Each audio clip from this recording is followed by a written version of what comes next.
વાત કરીએ સુરતની તો સુરતમાં નર્સિંગ એસોસિએશનના સેક્રેટરી પર જીવલેણ હુમલાની ઘટના સામે આવી।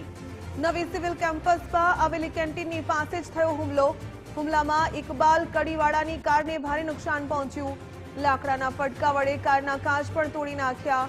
ચેતન સોલંકી ખાનગી એમ્બ્યુલન્સનો ડ્રાઈવર હતો। ચેતન સોલંકી અને તેની પત્ની વચ્ચે પારિવારિક ઝઘડો ચાલતો હતો। સમાધાન કરાવવા ઇકબાલ કડીવાળાને મધ્યસ્થી કરવા જણાવ્યું। ઇકબાલ કડીવાળાએ મનાઈ કરતા ચેતને હુમલો કર્યો। ઘટનામાં ઇકબાલ કડીવાળા જીવ બચાવીને ભાગ્યા હતા। પોલીસે ચેતનની અટકાયત કરીને વધુ તપાસ હાથ ધરી।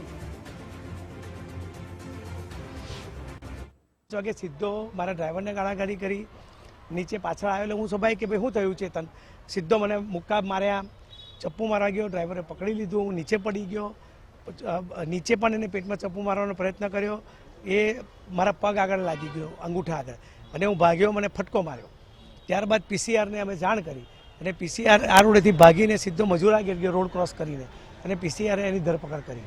પતિ પત્ની વચ્ચે ચાલી આવેલા ઝઘડામાં સમાધાન કરાવવાના મુદ્દે યુવક દ્વારા ગુજરાત નર્સિંગ એસોસિએશનના સેક્રેટરી ઉપર જીવલેણ હુમલો કરવામાં આવ્યો હતો।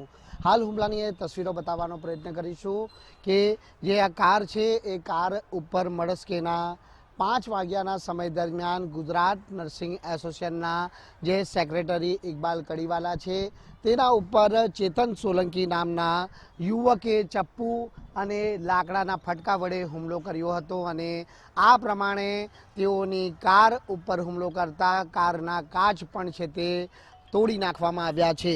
જો કે હુમલો થતાની સાથે જ ઇકબાલ કડીવાલાએ પોતાનો જીવ બચાવવાનો પ્રયાસ કર્યો હતો અને ત્યારબાદ ત્યાંથી ભાગવાનો પ્રયત્ન કરતા તેમના પીછો કરી અને ચેતન સોલંકી દ્વારા ફરી હુમલો કરવાનો પણ પ્રયાસ કરાયો હતો, પરંતુ આ સમયે ઇકબાલ કડીવાલાના જે ડ્રાઈવર છે તેમણે તાત્કાલિક નજીકમાં રહેલી પોલીસ પીસીઆર વાનનો સંપર્ક કર્યો હતો અને ત્યારબાદ આ ચેતન સોલંકીને પોલીસ પીસીઆર વાન દ્વારા ઝડપી પાડી પોલીસ સ્ટેશને લઈ જવામાં આવ્યો હતો। પરંતુ આ પ્રમાણે તસવીરો આપ જોઈ શકો છો તેમ કે ખૂબ જ જીવલેણ હુમલો કરવામાં આવ્યો હતો અને હુમલાની જે જીતી જાગતી તસવીરો છે તે આ સ્પષ્ટ જોવા મળે છે કે કઈ હદે ચેતન સોલંકી નામના આ યુવકે હુમલો કર્યો હતો।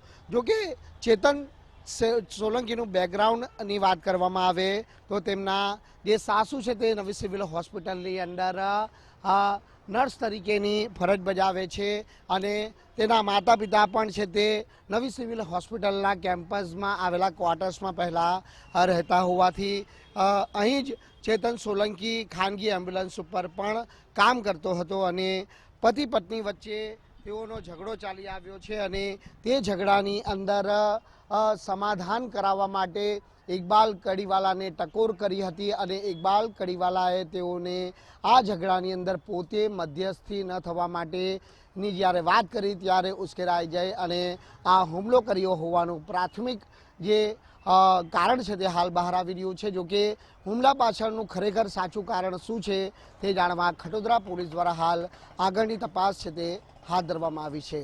કેમેરામેન વિનલ વ્યાસ સાથે રાકેશ બ્રહ્મભટ્ટ, ગુજરાત ફર્સ્ટ, સુરત।